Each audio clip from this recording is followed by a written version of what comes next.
হযরত মারিয়াম আলাইহিস সালাম দুনিয়ায় ভূমিষ্ঠ হলেন। ওনার মা গর্ভে থাকা অবস্থায় আল্লাহর কাছে মানত করেছে, ও রব, আমার গর্ভে যেই সন্তান, এটাকে আমি আপনার জন্য উৎসর্গ করলাম বাইতুল মুকাদ্দাসের খাদেম হিসাবে। ওই সময়ের নিয়ম ছিল কোন নারীদেরকে বাইতুল মুকাদ্দাসের খাদেম হিসাবে গ্রহণ করা হতো না। মুফাসসিরিনে কেরাম বলেন, এখানে মূলত কৌশলে মারিয়াম আলাইহিস সালামের মা আল্লাহর কাছে ছেলে চাইছে। উনি চিন্তা করেছে ছেলেই হবে, কিন্তু আল্লাহ দিছে মেয়ে। উনি দেখা তো টেনশনে পড়ে গেছে, চাইলাম কি আর আল্লাহ দিল কি, মানত তো করে ফেলছে। এখন মানত করে ফেলছে। ওনার বাবা ছিল বাইতুল মুকাদ্দাসের ইমাম, উনি মারা গেছে। এখন বাইতুল মুকাদ্দাসের ইমাম হলো ওনার খালু হযরত জাকারিয়া আলাইহিস সালাম। এখন মারিয়ামের লালন পালন কে করবে? সবাই আগ্রহী। লটারি হলো, লটারিতে জাকারিয়া আলাইহিস সালামের নাম উঠলো। একে তো খালার কাছে থাকবে, খালুর কাছে থাকবে, চিন্তা নাই, পেরেশানি নাই। উনি প্রতিপালিত হলেন খালার ঘরে, বড় হলেন। এরপরে মসজিদের পাশে ওনার জন্য একটা রুম বানায় দেওয়া হলো। সারাদিন উনি ওই জায়গায় ইবাদত করতেন, রাতের বেলায় খালার কাছে গিয়া থাকতেন।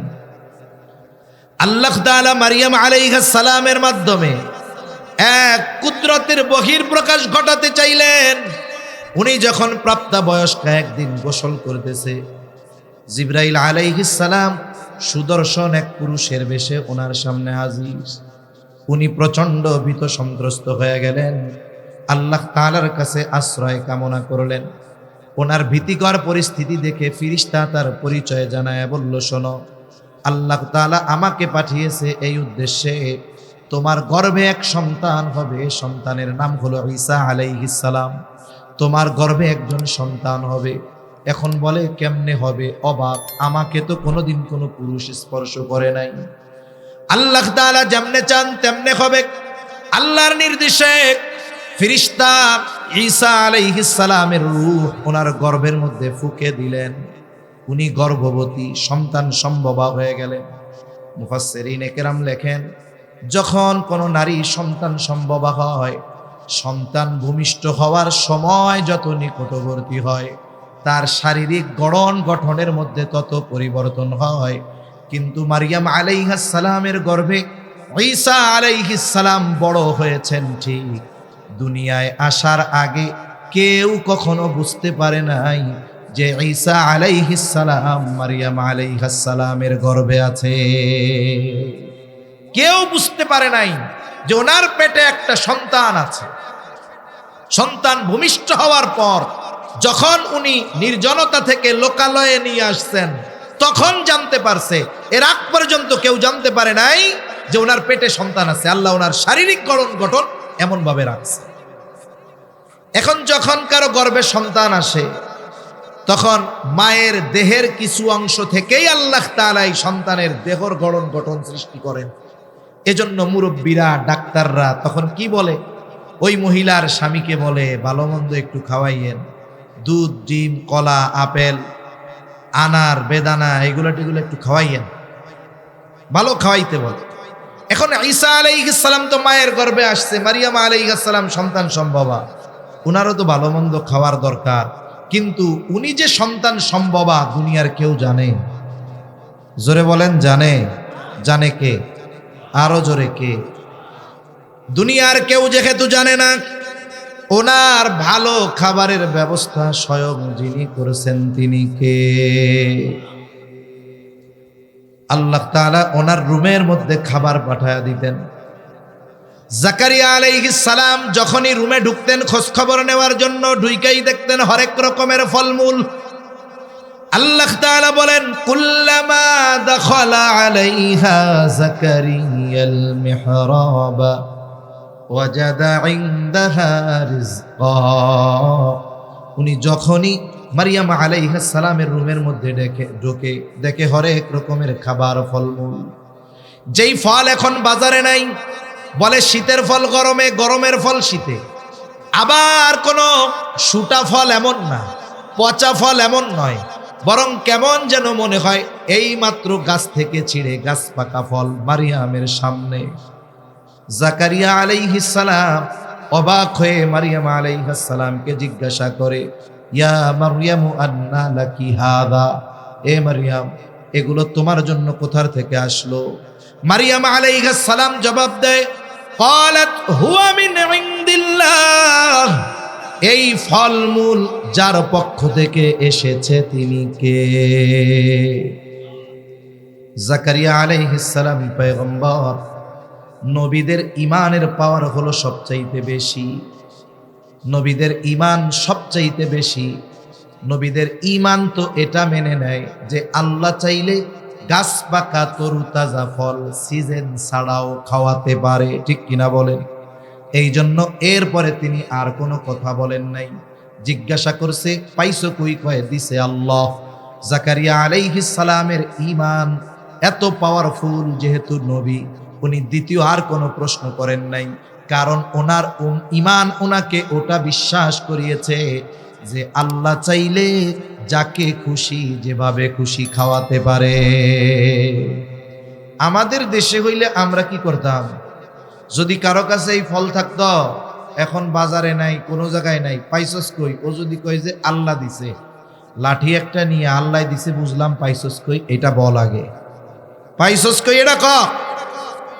আর জাকারিয়া আলাইহিস সালাম আর কোনো কিছু জিজ্ঞাসা করেন নাই, কারণ তিনি জানেন এটা আল্লাহর জন্য একেবারে সিম্পল একটা ব্যাপার, ঠিক কিনা কর? জাকারিয়া আলাইহিস সালামের দাড়ি পেকে গেছে, চুল পেকে গেছে, সব পেকে গেছে। ওনার স্ত্রীও বন্ধা, উনি মোটামুটি সুনিশ্চিত যে ওনাদের আর কোনো সন্তান হওয়ার সম্ভাবনা নাই, কারণ সন্তান হওয়ার জাগতিক যত কারণ সব ওনাদের মধ্য থেকে আউট হয়ে গেছে, কারণ উনি একেবারে বৃদ্ধ হয়ে গেছেন। জাগতিক যে কারণগুলো কোনোটাই পরিলক্ষিত হয় না যে সন্তান হবে। আবার স্ত্রীও বন্ধা, নিজেও বৃদ্ধ। কিন্তু যখন তিনি দেখলেন আল্লাহ তাআলা ঘরের মধ্যে মারিয়াম তাকে আসমানি খাবার খাওয়ায়, ওনার দিলের মধ্যে চিন্তা চলে আসছে যেই আল্লাহ অসময়ে গাছ পাকা তরুতাজা ফল মারিয়ামকে খাওয়াইতে পারে, সেই আল্লাহ আমি বৃদ্ধ হলেও আমার স্ত্রী বন্ধা হলেও সন্তান দিতে পারে। এইবার তিনি আল্লাহর কাছে দোয়া করেছে ওই রুমের মধ্যে দাঁড়ায়া। হুনালিকা দাআ জাকারিয়া রাব্বাহ ক্বালা রাব্বি হাবলি মিন লাদুনকা যুররিয়াতান তাইয়্যিবাহ। দোয়া করে বলে, ও রব আপনি আমার একটা পবিত্র সন্তান দেন। কেমন যেন পয়গম্বর জাকারিয়া আলাইহিস সালাম বলে, আল্লাহ আপনি তো অসময়ে মারিয়াম রে তরুতাজা গাছ পাকা ফল খাওয়ান, আপনি তো সেই মালিক, আপনি চাইলে আমি বৃদ্ধ স্ত্রী বন্ধা আমাকেও সন্তান দিতে পারেন। জাকারিয়া আলাইহিস সালাম দোয়া করে একটু পরে নামাজে দাঁড়ায় গেছে। আল্লাহ তাআলার পক্ষ থেকে সুসংবাদ নিয়ে ফেরেশতা হাজির। জাকারিয়া আলাইহিস সালাম নামাজে দাঁড়ায় গেছে আর ফেরেশতারা সুসংবাদ নিয়ে চলে আসছে। ফানাদাতুল মালাইকাতু ওয়া হুয়া কাইমুন ইউসাল্লি ফিল মিহরাব আন্নাল্লাহা ইউবাশশিরুকা বিয়াহইয়া। ফেরেশতারা ডাক দিয়া বলে, ও জাকারিয়া আলাইহিস সালাম আপনি আপনার সন্তানের সুসংবাদ নেন। শুধু সন্তানের সুসংবাদ দিয়েছে তা নয়, বরং ওই সন্তানের নাম আল্লাহ রেখে দিয়েছেন ইয়াহইয়া। সুবহানাল্লাহ কোন। তাহলে যাদের সন্তান হয় না নিরাশ হওয়ার কোনো কারণ নাই। দুনিয়ার সব চিকিৎসা যদি ব্যর্থ হয়ে যায়, মহান চিকিৎসকের চিকিৎসা সন্তান দিতে পারে কি পারে না? মূল কথা হলো সন্তানের জন্য দোয়া বেশি বেশি করা, কারণ মা বাবার দোয়ার প্রভাব সন্তানের জীবনে পড়ে। আল্লাহ প্রদত্ত দামি দামি নিয়ামত গুলার মধ্যে অন্যতম এক দামি নিয়ামত হলো সন্তান। একজন মানুষের হাজারো কোটি টাকা আছে, সুখ ভোগ বিলাসের কোনো অভাব নাই, কিন্তু আল্লাহ তাআলা তাকে কোনো সন্তান দেয় নাই। ওই লোকটাকে গিয়ে যদি জিজ্ঞাসা করা হয়, ভাই আল্লাহ তো আপনাকে অঢেল সম্পদ দিয়েছে, কিন্তু সন্তান নাই। এই অঢেল সম্পদ আপনার জন্য শান্তির কারণ, নাকি যদি আল্লাহ একটা সন্তান দিত তাতে আরো শান্তি বেশি পাইতে? এ বলবে, আরে আল্লাহ যদি সব সম্পদ নিয়ে একটা সন্তান দিত তাইলে শান্তি আরো বেশি পাইতাম। তার মানে দুনিয়ার সব আছে কিন্তু সন্তান নাই। বলে ওই 1000 কোটি টাকার মালিক, তার অন্তরে শান্তি নাই। আবার আল্লাহ সব দিছে, সন্তানও দিয়েছে, কিন্তু সন্তান মাদকাসক্ত, অবাধ্য, পাপাচারে লিপ্ত। বলে এই সন্তান থাকার পরেও কিন্তু শান্তি নাই।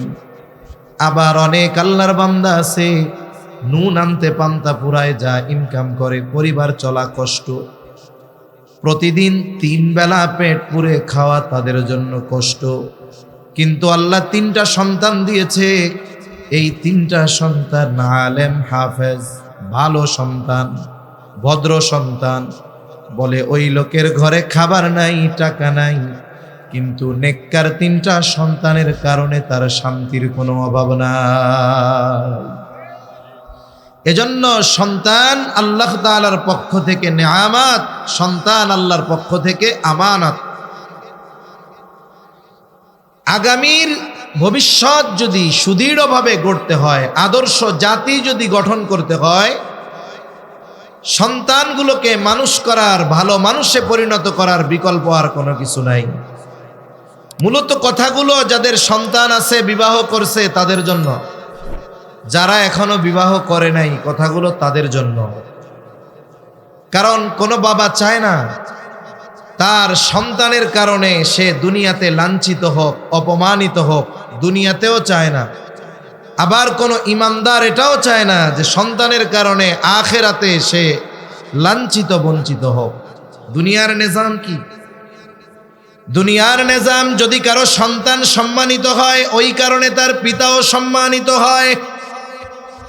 সচিবালয়ের সচিব যিনি, তার বাবা যদি গণ্ডমূর্খ হয়, নামটা লিখতেও পারে না, বলে সন্তান শিক্ষিত আর সম্মানিত হওয়ার কারণে ওই অশিক্ষিত মূর্খ বাবাটাও সম্মানিত হয়ে যায়। আবার অনেক ক্ষেত্রে এমন হয়, বাবা বড় নেককার, সম্মানিত মানুষ, কিন্তু সন্তান অবাধ্য, মাদকাসক্ত। মাদকাসক্ত শুধু নয়, মাদক কারবারির সাথে জড়িত, হাজারো অন্যায়ের সাথে জড়িত, শত শত মামলা তার নামে, ওয়ারেন্ট হয়ে গেছে। বারবার পুলিশ বাড়িতে আসে, হানা দেয়, আর আসামি খুঁজতে আসে। 1 বার 2 বার 3 বার 4 বার যখন না পায়, ওই সন্তানকে না পেয়ে সন্তানের ওই নেককার বাবারে অশ্রাব্য ভাষায় বকা ঝকা দিয়ে কলারটা ধরে থানায় নিয়ে যায়। কি কয়, খালি জন্ম দিয়া ছেড়া দিলে হইব? মানুষ করতে পারেন না, আপনাকে জ্বালায় শান্তিতে ঘুমানো যায় না। অপরাধ করছে সন্তান, অপমান কে হয়? বাবা হয়। আখিরাতেও ঠিক এরকম। অনেক নেককার বাবা বদকার সন্তানের কারণে ধরা পড়ে যাবে। বাবা নিজে দুনিয়ায় আমলের কোনো অভাব ছিল না, নামাজ, রোজা, হজ, যাকাত, দান, সদকা সব করছে, কিন্তু সন্তান তাকে দিন শেখায় নাই, শেখানোর চেষ্টাও করে নাই। কিয়ামতের দিন বাবা আমলের পাহাড় নিয়ে আল্লাহর সামনে হাজির, আর সন্তান লিস্টেড হয়ে গেছে জাহান্নামীদের তালিকায় তার নাম।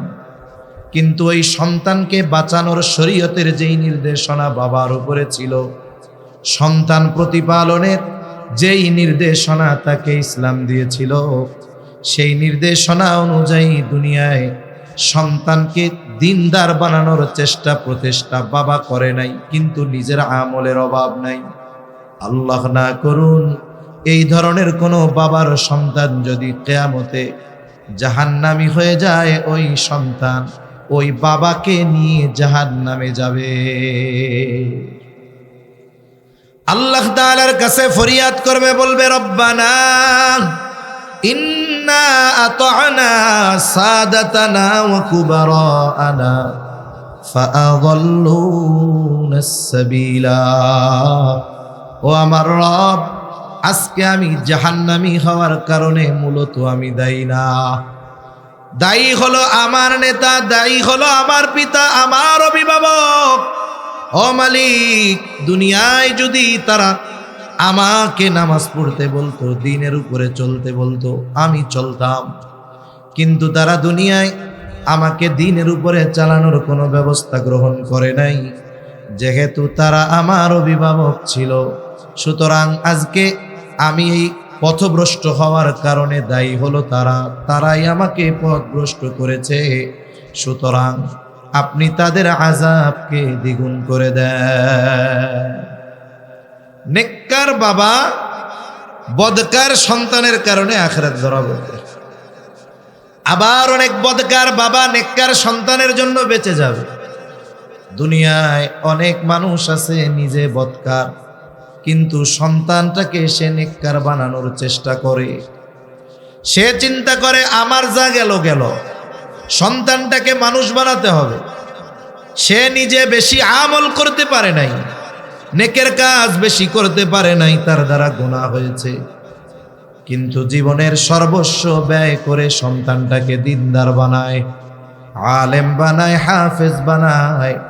বলে কিয়ামতের দিন ওই সন্তানের সম্মানের কারণে আল্লাহ তাআলা ওই সন্তানের মা বাবা যদি বেঈমান না হয়, যদি বদকার হয়, ওই সন্তানের সম্মানের কারণে আল্লাহ তাআলা কিয়ামতের দিন তার ওই মা বাবাকে আল্লাহ সম্মানিত করবে।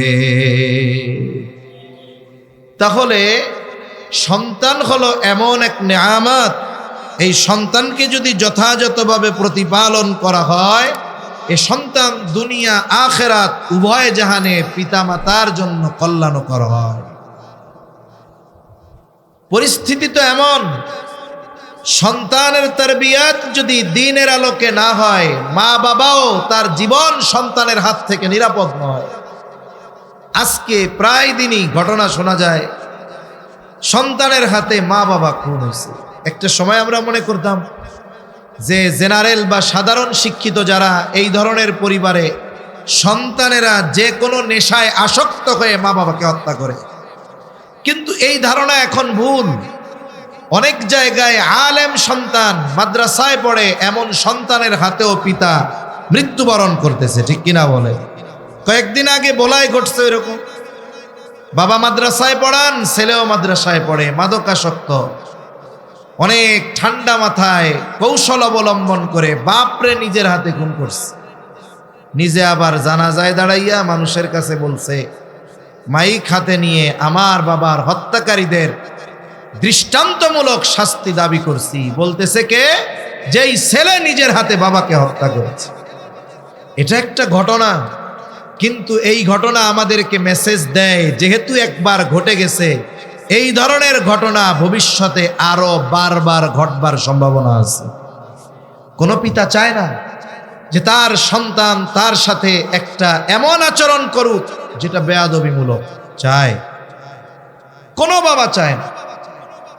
এজন্য সন্তান কিভাবে প্রতিপালন করতে হবে ইসলাম আমাদের শিক্ষা দিয়েছে। আমরা যদি একটি আদর্শ জাতি চাই, তাহলে আমাদের আদর্শ সন্তান গড়ে তুলতে হবে।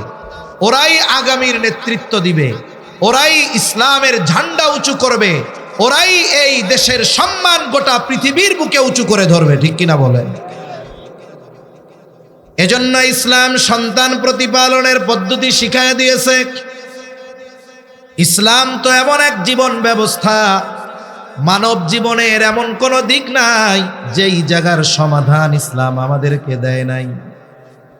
একেবারে A to Z সব ধরনের সমস্যার সমাধান ইসলামের মধ্যে আছে না নাই? জোরে বলেন। ইসলামের মধ্যে আছে। ইসলাম সন্তানকে দ্বীনের উপরে প্রতিপালন করা ফরজ করে দিয়েছে। নামাজ, রোজা, ইবাদত করা আল্লাহর, এগুলো যেমন ফরজ, সন্তানকে দ্বীনের উপরে প্রতিপালন করা এটাও ফরজ। আল্লাহ তাআলা কোরআনুল কারীমের মধ্যে বলেন, ইয়া আইয়ুহাল্লাযীনা আমানু কু আনফুসাকুম ওয়া আহলিকুম নারা। আল্লাহ তাআলা বলেন, হে ঈমানদারেরা, নিজে জাহান্নামের আগুন থেকে বাঁচো, অধীনস্থদেরকেও বাঁচাও। আমরা সবাই ইমানদার। আমরা কি জোরে গণ, এত জোরে কইছেন বাবারে বাবা। আমরা সবাই কি জোরে বলেন, আরো জোরে বলেন, আমরা সবাই কি? তাহলে এই নির্দেশনা আল্লাহ কাদের দিয়েছেন বলেন? আমাদের। আল্লাহ তাআলা বলেন, হে ইমানদারেরা, ও আনফুসাকুম ওয়া আহলিকুম নারা, তোমরা নিজেরা জাহান্নামের আগুন থেকে বাঁচাও, অধীনস্থদেরকেও জাহান্নামের আগুন থেকে বাঁচাও। প্রথম প্রশ্ন, আল্লাহ তাআলা আমাদেরকে বলছেন জাহান্নামের আগুন থেকে বাঁচো, বুঝলাম। ঈমান এনেছি, আল্লাহর হুকুম আহকাম মেনে চলার মাধ্যমে জাহান্নাম থেকে নিজেরে বাঁচাবো। কিন্তু দুনিয়ার কোনো মানুষের এই ক্ষমতা নাই যে সে আরেকজন মানুষকে জাহান্নাম থেকে বাঁচাবে। বলেন তো, এই ক্ষমতা কারো আছে নাকি? জোরে বলেন, আছে নাকি? তবে আমাদের দেশের কিছু বাবাদের এই ক্ষমতা আছে, আছে না? কয় না এরকম? বাংলাদেশে একটা মতবাদ আছে, তারা বলে জান্নাতে যাওয়ার জন্য মুসলিম হওয়া লাগে না, ঈমান লাগে না। নাউজুবিল্লাহ বলেন। আবার কিছু বাবা আছে যারা হেদায়েতের টেন্ডারি নিয়ে নিছে, আছে না নাই? আবার কিছু লোক আছে বলে আমার মার্কায় ভোট দিলে জান্নাত নিশ্চিত, আছে না নাই? মনে রাখতে হবে, এই ধরনের চিটিংবাজি চলবে না। কারণ জান্নাতে নেওয়ার ক্ষমতা, হেদায়াত দেওয়ার ক্ষমতা আল্লাহ তাআলা সারা পৃথিবীর মধ্যে যদি একজন মানুষকে দিত, তিনি হতেন মুহাম্মাদুর রাসূলুল্লাহ সাল্লাল্লাহু আলাইহি ওয়াসাল্লাম। রাসূল আকরাম সাল্লাল্লাহু আলাইহি ওয়াসাল্লামকে যদি আল্লাহ এই সুযোগ দিতেন, ও পয়গম্বর, একজন ব্যক্তিকে হেদায়েত দেওয়ার ক্ষমতা আপনাকে দেওয়া হলো, আমার আপনার নবী কম পক্ষে আবু তালেবের ব্যাপারে সুপারিশটা করতেন। ও আল্লাহ, আমার 8 বছর বয়স থেকে নিয়ে 50 বছর বয়স পর্যন্ত যেই চাচা কাফেরদের সামনে আমার জন্য ঢালের মতো দাঁড়ায়া ছিল, ও মালিক, আমার ওই চাচারে আপনি হেদায়েতটা দেওয়ার ক্ষমতা আমারে দেন। কিন্তু ইতিহাস বলে ভিন্ন কথা। আবু তালেব যখন জীবনের অন্তিম সময়, নবীজি খুব ভালো মতো জানে যে আমার চাচা আমাকে যত ভালোবাসুক না কেন, আর আমি চাচাকে যত ভালোবাসি না কেন, চাচা যদি ঈমান না আনে, আমাকে মোহাব্বত করা আর আমার তাকে মোহাব্বত করা তাকে জাহান্নাম থেকে বাঁচাতে পারবে না। এই জন্য নবীজি চাচার মাথার পাশে দাঁড়ায়া বলে, চাচা, আপনি শুধু বলেন লা ইলাহা ইল্লাল্লাহ, শুধু এতটুকু বলেন, বাকিটুকুর ব্যাপারে আমি কিয়ামতে আল্লাহর কাছে আপনার জন্য সুপারিশ করব। নসিব খারাপ, আবু জেহেল, উতবা, সাহেবা আবু তালেব রেইসা উস্কায়া দিছে। ও আবু তালেব, আপনি তো আমাদের গোত্রপতি, নেতা, সম্মানিত মানুষ। মরার সময় যদি বাপ দাদার ধর্মে চুনকালি দিয়া মুহাম্মাদের ধর্ম গ্রহণ করেন, তাইলে মানুষ আপনারে বীর পুরুষ বলবে না, কা পুরুষ বলবে। খবরদার, এমন কাজ আপনি করবেন না। আবু তালেবের নসিব খারাপ, কালিমা পাঠ করতে পারলো না, দুনিয়া থেকে চলে গেল। নবীজির অন্তরে মায়া, চিন্তা, হারে যেই চাচা আমারে এত ভালোবাসে, এই চাচার ঈমান নসিব হলো না। আর আল্লাহ তাআলা ওহী নাজিল করে জানায়া দেয়, ইন্নাকা লা তাহদি মান আহবাবতা ওয়ালাকিন্নাল্লাহা ইয়াহদি মান ইয়াশা। আল্লাহ তাআলা বলেন, ইন্নাকা লা তাহদি মান আহবাবতা, আপনি যাকে ভালোবাসেন তাকে আপনি হেদায়েত দিতে পারবেন না।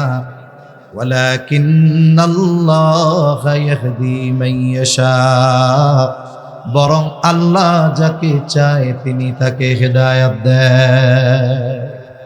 তাহলে দুনিয়াতে কোনো মানুষ কাউকে জাহান্নাম থেকে বাঁচানোর ক্ষমতা রাখে না। তবে যার যতটুকু দায়িত্ব দেওয়া হয়েছে ওইটুকু পালন করলো কিনা এটা দেখা হবে। হযরতে নূহ আলাইহিস সালাম কলিজার টুকরা সন্তান ঈমান আনে নাই। সে বলে আমি উঁচু পাহাড়ে উঠা যাব, পানি আমারে ধরতে পারবে না। বলেন তো নূহ আলাইহিস সালাম সন্তানকে দ্বীনের পথে আনার চেষ্টা কম করছে নাকি? জোরে বলেন না, কম করছে নাকি? কিয়ামতের দিন আল্লাহ তাআলা নূহ আলাইহিস সালামকে বলবে না, ও পয়গম্বর আপনার সন্তান কেন জাহান্নামী হলো জবাব দেন, জিজ্ঞাসা করবে না। কারণ আল্লাহ যেই দায়িত্ব নূহ আলাইহিস সালামকে দিয়েছে সন্তানের ব্যাপারে, তিনি সেই দায়িত্ব পালনে বিন্দু পরিমাণ ত্রুটি বিচ্যুতি করে নাই। লূত আলাইহিস সালামকে আল্লাহ জিজ্ঞাসা করবে না, ও পয়গম্বর কেন আপনার স্ত্রী আমার গজবে শেষ হলো, জাহান্নামী হলো জবাব দেন। আল্লাহ জিজ্ঞাসা করবে না। কেন করবে না? কারণ হলো স্ত্রীকে দ্বীনের পথে আনার জন্য যেই নির্দেশনা আল্লাহ দিয়েছেন, উনি সেই দায়িত্ব পালনে বিন্দু পরিমাণ ত্রুটি বিচ্যুতি করেন না। তাহলে হেদায়েতের ক্ষমতা কারো হাতে নাই, তবে আমাদের হাতে কি আছে? বলে ইসলাম যেই নির্দেশনা দিয়েছে ওই নির্দেশনার আলোকে জাহান্নাম থেকে বাঁচানোর চেষ্টা আমি কতটুকু করলাম এটা দেখবেন কে? এটাই দেখবে আল্লাহ। আমার আপনার ইসলামী নির্দেশনা পালনে কোনো ত্রুটি বিচ্যুতি আছে কিনা? যদি আমার চেষ্টায় কোনো ত্রুটি বিচ্যুতি না থাকে, এখন সন্তানের হেদায়েত নসিবে নাই, আমার চেষ্টার ত্রুটি আমি করি নাই, আল্লাহ আমাকে জিজ্ঞাসা করবে না যে কেন ও জান্নাতি হইল না। তাহলে সন্তানদেরকে জাহান্নাম থেকে বাঁচানোর চেষ্টা করা ফরজ। এই আয়াতে যতগুলো শিক্ষা আছে এর মধ্যে অন্যতম শিক্ষা হলো সন্তানদেরকে জাহান্নাম থেকে বাঁচানোর জন্য দ্বীনের উপরে প্রতিপালন করা পিতার উপরে ফরজ। আবার রাসূলুল্লাহ সাল্লাল্লাহু আলাইহি ওয়াসাল্লাম বলেন, কুল্লুকুম রাঈনা ওয়া কুল্লুকুম মাসউলুনা আন রাইয়াতিহি। নবীজি বলেন তোমরা প্রত্যেকেই দায়িত্বশীল, প্রত্যেককে তার দায়িত্বের ব্যাপারে জিজ্ঞাসা করা হবে। পিতাকে সন্তানের ব্যাপারে জিজ্ঞাসা করা হবে, রাষ্ট্রপ্রধানকে রাষ্ট্রের ব্যাপারে জিজ্ঞাসা করা হবে, স্ত্রীকে তার স্বামীর ঘরের ব্যাপারে জিজ্ঞাসা করা হবে, স্বামীকে স্ত্রীর ব্যাপারে জিজ্ঞাসা করা হবে। তাহলে বলেন তো আমার আপনার যাদের সন্তান আছে অথবা সন্তান আল্লাহ ভবিষ্যতে দিবে, ওই সন্তানদের ব্যাপারে কিয়ামতের দিন আল্লাহ তাআলার সামনে জিজ্ঞাসার কাঠগড়ায় দাঁড়ানো লাগবে কি লাগবে না? আল্লাহর কাছে জিজ্ঞাসার কাঠগড়ায় দাঁড়াতে হবে। যে সন্তান দিছিলাম, এই সন্তানকে দ্বীন শেখানোর ব্যাপারে তোমার ভূমিকা কি ছিল? আমি যদি চিন্তা করি যে সন্তান কোনো মতে বড় বানায় লেখাপড়া শেখায় চাকরি একটা দিমু আর বৈশা বৈশা খামু, কি মজা কি মজা। আল্লাহ কি এই জন্যই শুধু সন্তান দিছে নাকি? এজন্যও দেয়। এজন্য আয়াত আর হাদিসের আলোকে দ্বীনের উপরে সন্তান প্রতিপালন, সন্তানের তারবিয়াত এটা ফরজ। এখন প্রথম কথা, এই তারবিয়াত শুরু হবে কখন? জেনারেল ধারণা যে সন্তান দুনিয়ায় আসবে, দুধ ছাড়বে, একটু বড় হবে, এরপরে মোটামুটি তাকে যা শেখানোর শেখাতে হবে। তবে ইসলাম জানায় দেয় সন্তান দুনিয়ায় আসার পরে সন্তানের তারবিয়াত নয়, বরং সন্তানের তারবিয়াত চলমান এক প্রক্রিয়া, এটা শুরু হবে অনেক আগে। কমপক্ষে একজন যখন বিবাহ করে, বলে এই বিবাহের মাধ্যমে মূলত সন্তানের তারবিয়াত শুরু হয়ে যায়। বিবাহের উদ্দেশ্য কি? বিবাহের যতগুলো উদ্দেশ্য আছে এর মধ্যে অন্যতম একটি উদ্দেশ্য হলো নেক সন্তান। বিবাহের অন্যতম একটা উদ্দেশ্য কি? জোরে বলেন, নেক সন্তান। এখন নেক সন্তান যদি বিবাহের উদ্দেশ্য হয়, তাহলে বিবাহের সময় নেক সন্তান কেমনে পাওয়া যায় সেই পদ্ধতি অবলম্বন করতে হবে।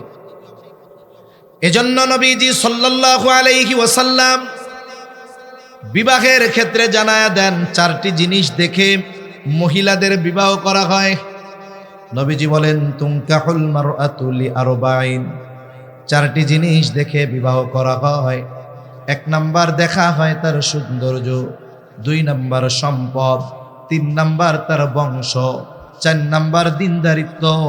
তবে নবীজি দিনদারিত্বের ব্যাপারে বলেন ফাগফার বিদাতিদ্দিন, দিনকে প্রাধান্য দেওয়ার কথা নবীজি বলছে। কিন্তু আমাদের সমাজের অবস্থা হলো দিনদারিত্ব হলো অপশনাল, 4 সাবজেক্ট, থাকলেও ভালো না থাকলেও ভালো। যদি চেহারা, টাকা আর বংশ ভালো হয়, কয় বাকিগুলো সব ঠিক হয়ে যাবে। অথচ দিনদারিত্ব যদি থাকে, বাকিগুলো যদি কমতি থাকে, দিনকে প্রাধান্য দিয়ে যদি কেউ বিবাহ করে, দেখতে যদি একটু শ্যামলাও হয়, সম্পদ যদি একটু কমও হয়, বংশ যদি অনেক উঁচুও না হয়, কিন্তু দিনদারিত্বের ক্ষেত্রে কোনো কমতি নাই, আশা করা যায় এই দিনদার মায়ের গর্ভে আল্লাহ তাআলা এমন এক সন্তান দান করবে যা পিতা মাতার চক্ষু শীতলকরণের কারণ হয়ে যাবে। প্রসিদ্ধ এক ঘটনা, হযরত ওমর রাদিয়াল্লাহু তাআলা আনহুর কাছে এক লোক গেছে সন্তানের ব্যাপারে বিচার নিয়া। গিয়া বলে, খলিফাতুল মুসলিমিন, সন্তান আমার হক আদায় করে না। হযরত ওমর রাদিয়াল্লাহু তাআলা আনহু সন্তানের কলার চেপে ধরছে, কি ব্যাপার, তুমি তোমার পিতার হক আদায় করো না কেন? সন্তান এবার পাল্টা প্রশ্ন করে, খলিফাতুল মুসলিমিন, হক কি শুধু মা বাবা সন্তানের কাছে পায়? সন্তান কি পিতার কাছে কোনো হক পায় না? হযরত ওমর রাদিয়াল্লাহু তাআলা আনহু এই প্রশ্নের জবাবে মৌলিক কয়েকটা হকের কথা বলেছেন। তিনি বলেন, হকগুলোর মধ্যে অন্যতম, প্রথম ও প্রধান হক হলো প্রত্যেকটা সন্তানের তার পিতার কাছে অন্যতম, প্রথম ও প্রধান হক হলো একজন দিনদার মা। সন্তান আগে না সন্তানের মা আগে? কিন্তু সন্তানের মা আগে। তার মানে একজন বিয়া করবে, এরপরে সন্তান কপালে আছে কি নাই আল্লাহ ভালো জানে, সন্তান নসিবে আছে না নাই সে চিন্তা পড়ে। তবে সন্তান আসার আগেই সন্তানের হক একটা রয়ে গেছে, যে ওই সন্তানের জন্য একটা নেককার মায়ের ব্যবস্থা করতে হবে। আধুনিক মেডিকেল সায়েন্স কি বলে? বলে সন্তান 90% ক্যারেক্টার পায় তার মায়ের থেকে। 90% পায় কার থেকে? মার থেকে। 10% বাবা আর অন্যান্যদের থেকে। তার মানে মা যেমন হবে সন্তান তেমন হবে। এজন্য সন্তান তারবিয়াতের, দ্বীনের উপরে প্রতিপালনের প্রথম ধাপ হলো একজন নেককার মা। 2 নম্বর, বিবাহের পরে নেক সন্তানের জন্য আল্লাহ তাআলার কাছে দোয়া করা। কারণ পিতামাতার দোয়া সন্তানের জন্য বড় এক নিয়ামত। যেই দোয়াগুলো আল্লাহ ফিরায় দেন না, এর মধ্যে অন্যতম দোয়া হলো সন্তানের জন্য পিতামাতার দোয়া।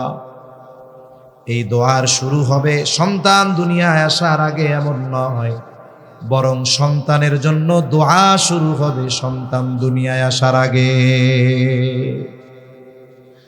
সেজন্য আল্লাহ তাআলার কাছে নেক সন্তান চেয়ে দোয়া করা, এটা পয়গম্বর আলাইহিমুস সালামের আমল। অনেক নবী নেক সন্তান চেয়ে আল্লাহর কাছে দোয়া করছে। মুসলিম মিল্লাতের পিতা ইব্রাহিম আলাইহিস সালাম নেক সন্তান চেয়ে আল্লাহর কাছে দোয়া করেছে। বয়স যখন 80 পার হয়ে 90-এর কোঠায়, ইব্রাহিম আলাইহিস সালাম দোয়া চালায় গেছে, রব্বি হাবলি মিনাস সালিহিন, আয় আল্লাহ আমার একটা নেক সন্তান দান করেন। মুফাসসিরিনে কেরাম বলেন, এই আয়াতে ইব্রাহিম আলাইহিস সালাম আল্লাহ তাআলার কাছে ছেলে সন্তান চেয়েছেন বলে জানা যায়।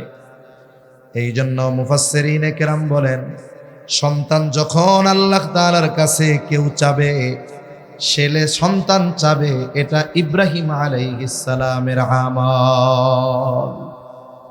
এখন চাইছে ছেলে, আল্লাহ দিছে মেয়ে, মুখরে পেশার মতো বানায় ফেলবে। কি বলেন? হ্যাঁ, কারণ ছেলে হোক আর মেয়ে হোক, গর্ভে কি আছে না নাই এটা দুনিয়ার কেউ জানে না, জানে কে?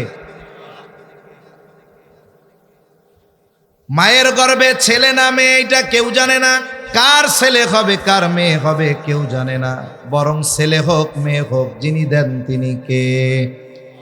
আল্লাহ তাআলা বলেন, ইয়াহাবু লিমান ইয়াশাউ ইনাসাও ওয়া ইয়াহাবু লিমান ইয়াশাউ যুকুর আও ইউযাউযুহুম যুকরানাও ওয়া ইনাসা ওয়া ইয়াজআলু মান ইয়াশাউ আকিমা।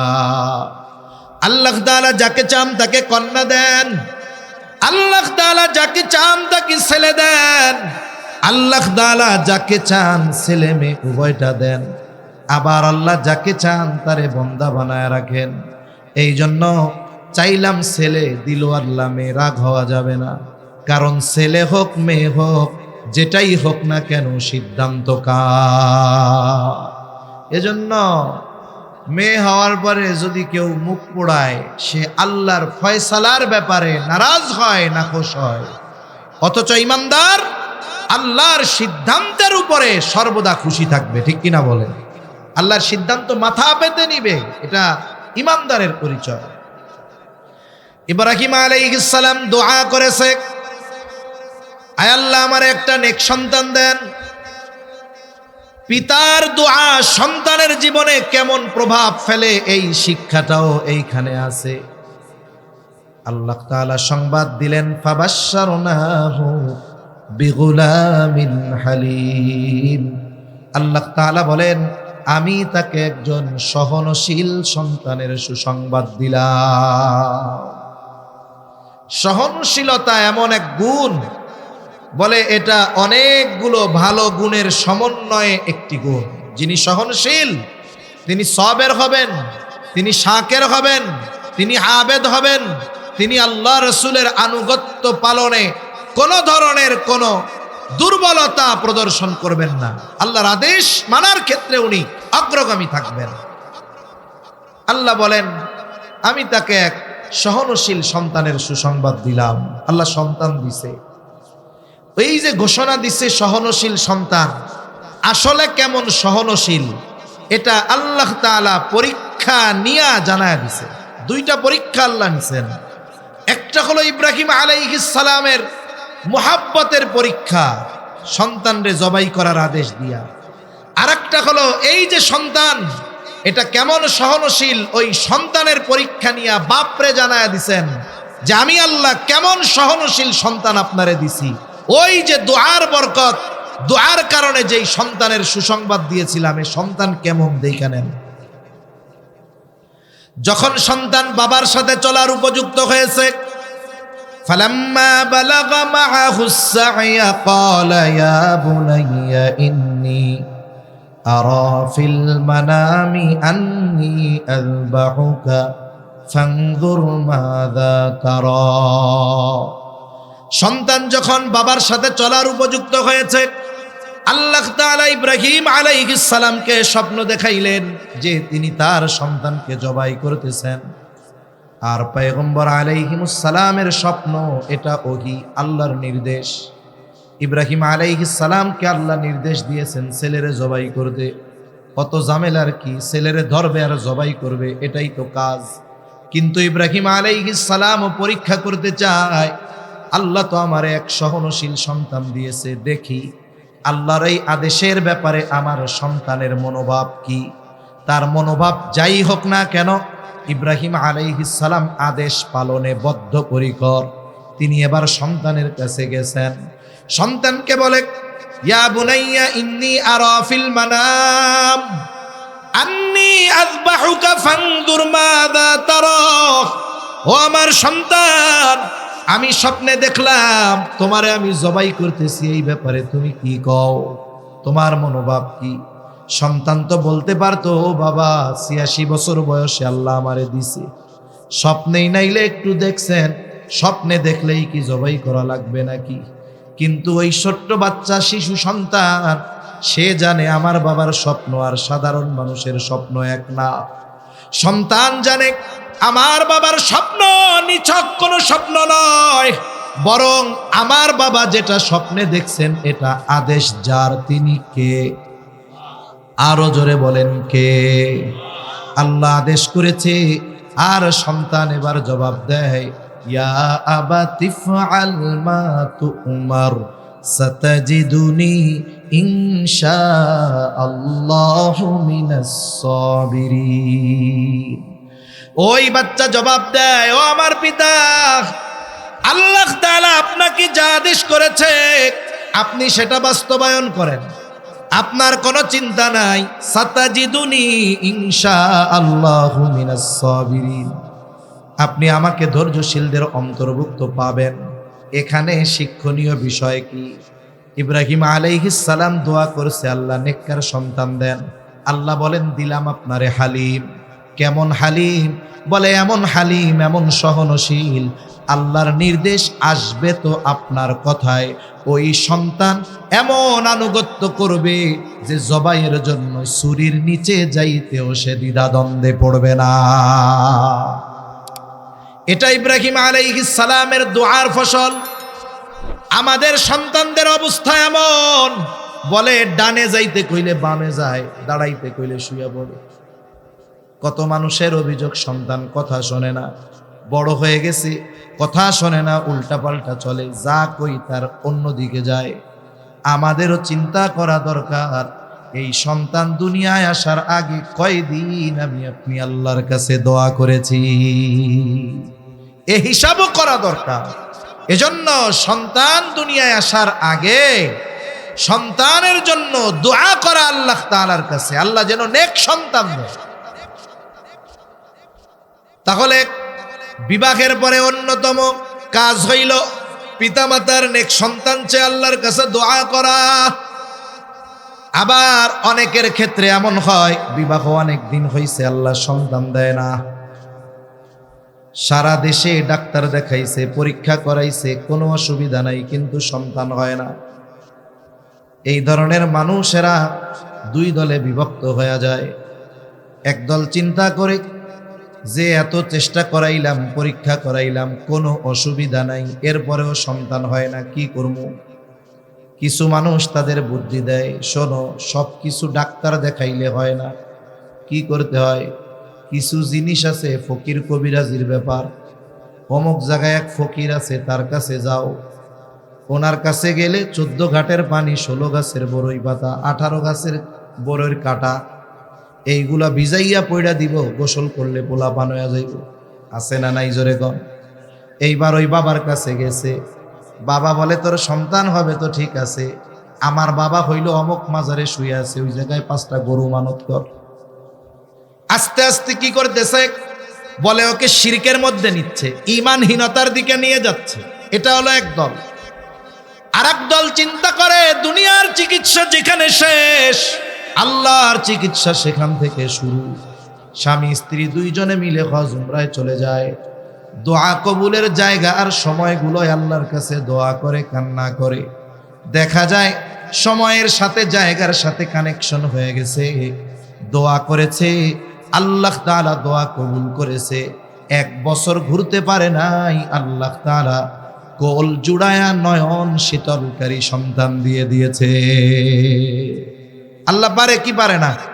দুনিয়ার ডাক্তাররা বলছে হবে না, কিন্তু আল্লাহ যদি বলে হবে, সম্ভব কি সম্ভব নয়? তাহলে যাদের সন্তান হয় না, নিরাশ হওয়ার কোনো কারণ নাই। দুনিয়ার সব চিকিৎসা যদি ব্যর্থ হয়ে যায়, মহান চিকিৎসকের চিকিৎসা সন্তান দিতে পারে কি পারে না?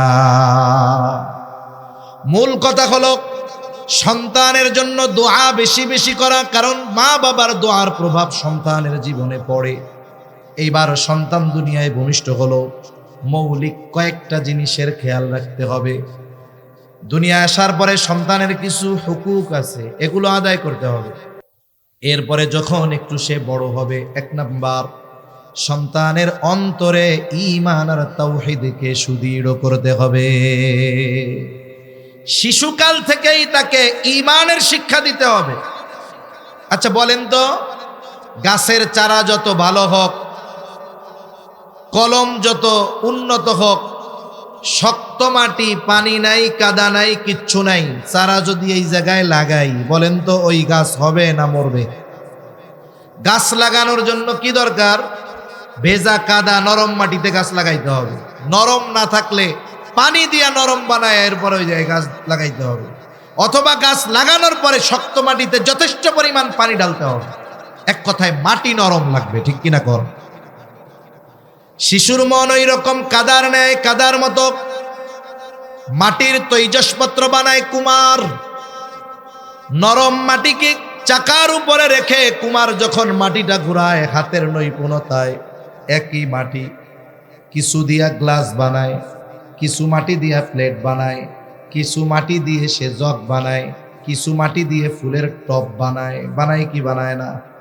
বলেন তো, কুমার যত অভিজ্ঞ হোক না কেন, মাটি যদি শক্ত হয়ে যায় অভিজ্ঞতা কাজে লাগবে নাকি? মাটি শক্ত হলে অভিজ্ঞতা কাজে লাগবে না। এজন্য সন্তান যখন ছোট থাকে ওর দিল থাকে নরম, ওইখানে আমি আপনি ঈমানের বীজ বপন করে দিতে পারি। কেমনে? গল্পে গল্পে পারা যায়। আপনি আল্লাহর সৃষ্টির গল্প তাকে করেন, আল্লাহর গুণবাচক নামগুলার গল্প করেন, আল্লাহর রহমতের গল্প তাকে শোনান যে আল্লাহ আমাদের বানিয়েছেন।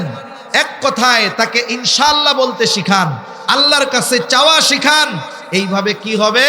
ছোট মানুষ আল্লাহর সাথে তার একটা সংযোগ স্থাপন হয়ে যাবে, ঠিক কিনা বলেন? এভাবে ঈমান আর তাওহীদের বীজ তার অন্তরে বপন হয়ে যাবে। 2 নাম্বার, উত্তম আদর্শ আর নীতি নৈতিকতার শিক্ষা দিতে হবে সন্তানদের। এই জন্য 1 নম্বরে অভিভাবক যারা, তাদের উত্তম আদর্শে আদর্শিত হতে হবে। কারণ মা বাবা যদি উত্তম আখলাকওয়ালা হয়, তার প্রভাব সন্তানদের মধ্যে পড়বে। আর মা বাবা যদি অনৈতিক হয়, দুশ্চরিত্রের হয়, তাদের আখলাক যদি খারাপ হয়, এর প্রভাব সন্তানের মধ্যে পড়বে। মা বাপ দুইজন যদি বকাঝকা করে, সন্তান বকাঝকা শিখবে। মা বাবা দুইজন যদি পরস্পরকে সালাম দেওয়ায় অভ্যস্ত হয়, তাহলে সন্তানও সালাম দেওয়ায় অভ্যস্ত হবে। তার মানে সন্তানের নীতি নৈতিকতা গঠনের অন্যতম ভূমিকা পালন করে মা বাবা। 3 নাম্বার বিষয় বলে আমল ও ইবাদত ও ইলম অর্জনের প্রতি আগ্রহী করে তোলা। আমল ও ইলম অর্জনের প্রতি আগ্রহী করে তোলা। এজন্য রাসূল আকরাম সাল্লাল্লাহু আলাইহি ওয়াসাল্লাম বলেন, তোমাদের সন্তানদের বয়স যখন 7 বছর হবে নামাজের জন্য আদেশ দিবা। এখন বলেন তো, 7 বছরে যদি আদেশ দিতে হয়, 7 বছরে যদি আদেশ দিতে হয়, তাহলে তার আগ থেকে তাকে আমল শেখাতে হবে কি হবে না? যেটা দিতে চাই, যেটার আদেশ দিতে চাই, এটা শেখাতে হবে আগে। সাথে সাথে উলামায়ে কেরামের সংস্পর্শে নিয়ে যাওয়া, আলেমদের ব্যাপারে, আলেম হওয়ার ব্যাপারে আগ্রহী করে তোলা, মাদ্রাসায় প্রাথমিক দ্বীনি শিক্ষাগুলো দেওয়া, এই দায়িত্বগুলো অভিভাবকের মূলত। কিন্তু আমাদের সমাজ ব্যবস্থা, রাষ্ট্র ব্যবস্থা এমন যে সন্তানকে দ্বীনের উপরে প্রতিপালন করা এই সমাজের দিনদার মানুষ যারা, তাদের জন্য কঠিন, ঠিক কিনা বলেন? এই দায়িত্বগুলো কারা নিছে? বলে এই সন্তানদের দ্বীনের উপরে প্রতিপালন করা আমাদের জন্য ফরজ। কিন্তু এই দায়িত্বগুলো নিয়েছে এই যে রাজাসন মাদ্রাসার মতো মাদ্রাসাগুলা। আমি আপনি সন্তানকে পরিপূর্ণ তাওহীদ আর ঈমানের শিক্ষা দিতে পারি না, কিন্তু তারা তাওহীদের আর ঈমানের শিক্ষাই মাদ্রাসাগুলোতে শিখে। আমি আপনি কর্মব্যস্ততায় রুটি রুজি উপার্জন করতে গিয়ে সন্তানদেরকে নীতি নৈতিকতা আর উত্তম আখলাকের আলোকে গড়ে তুলতে পারি না, কিন্তু এই মাদ্রাসাগুলো আমার আপনার কোমলমতি সন্তানদেরকে আদব আখলাক শেখায়, ঠিক কিনা বলেন? আমি আপনি আমার আপনার কর্মব্যস্ততার কারণে সন্তানদেরকে আমল আর ইলম অর্জনের প্রতি আগ্রহী করতে পারি না, কিন্তু এই রাজাসন মাদ্রাসার মতো মাদ্রাসাগুলো 5-6 বছরের সন্তানদেরকে পাক্কা নামাজি বানায়। তাহলে এই জাতি মাদ্রাসাগুলার কাছে ঋণী, এ সমাজ মাদ্রাসাগুলার কাছে ঋণী। এগুলো যে আমাদের জন্য কত কল্যাণকামী, এই প্রতিষ্ঠানগুলো আমাদের জন্য কত বড় নেয়ামত, এটা হয়তো এখন বুঝতে পারতেছি না, হয়তো অনেকে বুঝতে পারবে তখন, করার কিছু থাকবে না যখন, ঠিক কিনা বলেন? এজন্য এই মাদ্রাসাগুলোর প্রতি আমাদের কল্যাণকামী হওয়া দরকার। কারণ যেই বিষয়টা শরীয়তে ইসলাম আমার আপনার উপরে ফরজ করে দিয়েছিল, আমার দায়িত্বটা পালন করে দিচ্ছে এই প্রতিষ্ঠানগুলো। এজন্য এই প্রতিষ্ঠানগুলোর ব্যাপারে কল্যাণকামী আমরা হব না। কারা কারা হাত উঁচা করি? ওই মিয়া, আপনি কল্যাণকামী হবেন না? আচ্ছা, হাত নামান। হুজুর যা কয় ভালোই তো কইব। এক হুজুর ওয়াজ শুনতেছে, কিছু এলাকা আছে জিমায় জিমায় ওয়াজ শুনে, এরা মাহফিল থেকে যায় না। আমাদের কিছু অঞ্চল আছে একটু ক্লান্তি, ঘুম লাগলে চলে যায়। কিছু এলাকা আছে ঘুমাবে মাগার মাহফিল থেকে উঠবে না। এটা একটা ভালো অভ্যাস। এখন ঘুমায় রইছে, এক বক্তা তালে তালে কয়ে বলছে, জাহান্নামে যাবেন, কারা কারা হাত উঁচা করেন। চাচা চিন্তা করছে, হাত উঁচা করতে কইছে, হুজুরে কি খারাপ কথা কইছে? হ্যাঁ, জাহান্নামে। মাদ্রাসাগুলো আমাদের সর্বোচ্চ কল্যাণকামী। যেহেতু মাদ্রাসা আমাদের কল্যাণকামী, আমাদের ফরজ দায়িত্বগুলোর জিম্মাদারি তারা নিয়ে নিয়েছে। এজন্য মাদ্রাসাগুলোর ব্যাপারে আমাদের সর্বোচ্চ সহানুভূতিশীল হওয়ার দরকার আছে না নাই? জোরে বলেন, আছে না নাই? আছে। এজন্য দোয়া হয়ে যাবে। এখন কথা শেষ।